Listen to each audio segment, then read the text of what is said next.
بسم الله الرحمن الرحيم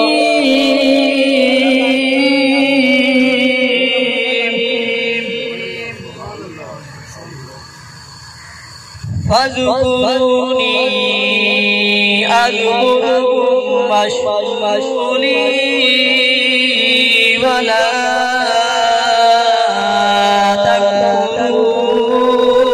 تكفرون يا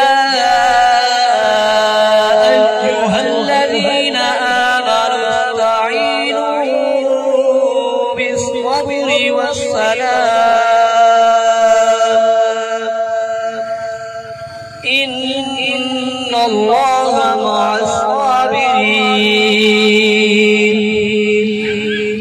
ولا تقولوا لمن يقتل في سبيل الله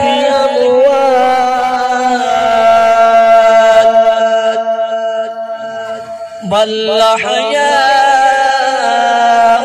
ولكن لا تشعرون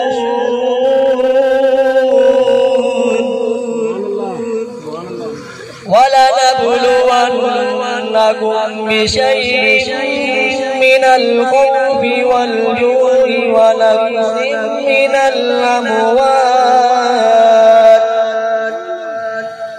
من الأموال والأنفس والثمرات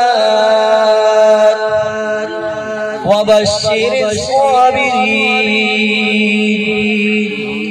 آمنت بالله صدق الله العظيم.